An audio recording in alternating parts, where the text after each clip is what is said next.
When I turned 55, my daughters wouldn't stop pushing me. Mama, you've worked hard your whole life, they said. Come to one of these nice 55 plus communities. You'll have friends your age, activities, safety.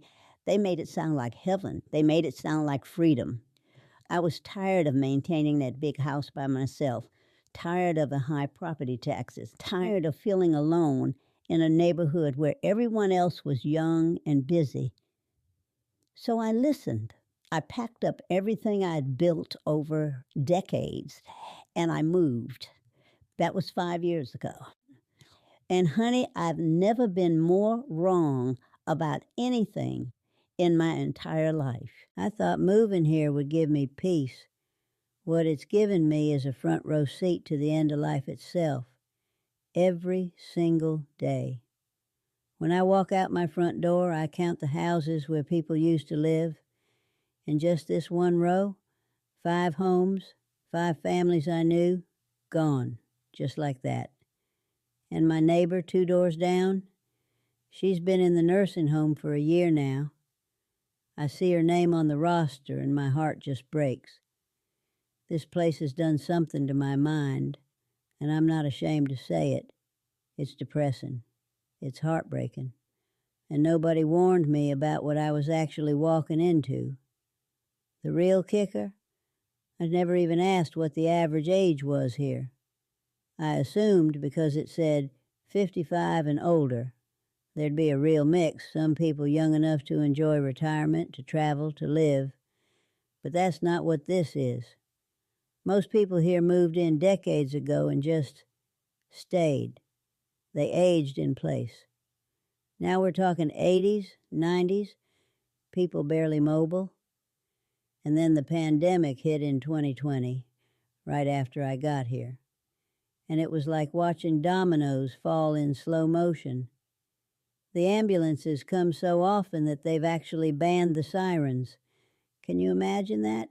They literally cannot run their sirens because you'd hear them blaring all day and all night. It would be constant. Instead, you see these white vans rolling through silently, and you've learned to recognize what that means. It means another person isn't coming home. I tried to get involved. I really did. I signed up for the pickleball group because I thought, okay, at least I can meet people, get some exercise, have some fun. Do you know how many people from that group are dead now? 4. 4 people I played with are gone. The others, they drop out constantly for health reasons. Hip replacements, heart surgery, strokes. There's always someone disappearing to a hospital or a rehabilitation facility. And I'm left standing there with a paddle in my hand, wondering if I'm next.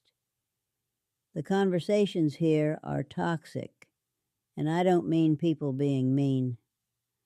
I mean the content of what we talk about has literally become life and death. You'll sit down with someone for coffee, and within 5 minutes, you're hearing about who had a fall, who's waiting for a specialist appointment, who went into the hospital and didn't come back. Someone mentions they got a cardiology appointment in 6 weeks, and everyone nods like that's a victory worth celebrating.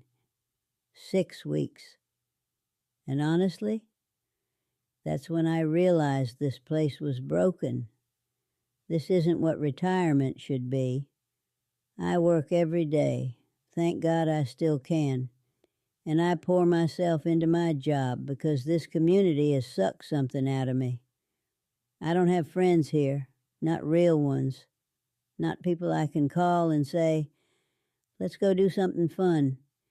Everyone's either too sick, too tired, or just checked out. They sit in their houses watching television. That's it. That's the whole operation. I get it. We all get older. I'm 62 now, and Lord willing, I'll have many more years ahead of me. I have dreams. I have plans. But does that mean I need to spend those years surrounded by constant reminders of mortality?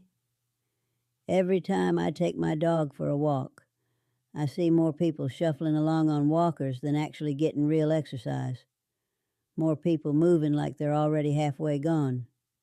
It's not motivating. It's not peaceful. It's suffocating. And the marketing? Oh, honey, the marketing is criminal.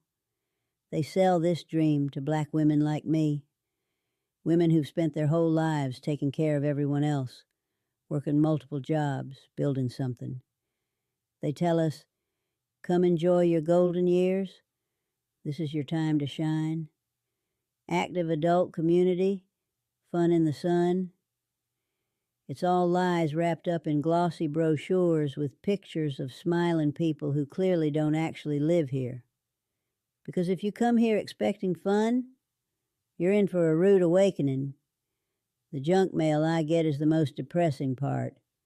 Funeral home flyers, disability assistance ads, pre-planning pamphlets from the cemetery. I'm not even joking. I half expect to get coupons for caskets next. This place doesn't sell you a retirement. It sells you a waiting room, a holding tank, a place for society to gather up its old people and basically say, sit tight now. Your time is coming. I've driven around this development. There's 2,500 homes here on the East Coast, and it feels like a ghost town, completely lifeless. You can drive for miles and miles and not see a single person outside. And if you do, 9 times out of 10, they're shuffling slowly with a walker or a cane, looking like they're just trying to get back inside. There's no vitality here, zero. The only activity anyone does is pharmacy runs. Nobody's swimming, nobody's laughing. Nobody's hosting dinner parties or playing dominoes on the porch or doing the things that actual living people do. Everyone's just waiting. We're all just waiting. This whole setup is designed to make you passive, to make you sit down, shut up, take your medications, watch your TV shows, and count the days. It's not encouraging life. It's encouraging surrender.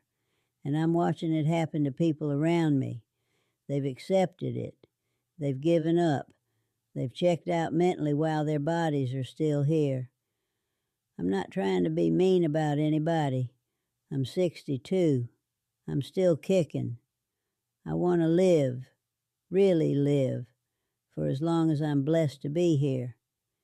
But I can't do that if I'm drowning in this atmosphere of decline and death every single day. So I'm being real with myself. I need to get out. I need to make some serious changes. This place was supposed to give me peace, but it's stealing my future. And I'm not ready to surrender mine yet. Has anyone else felt this way?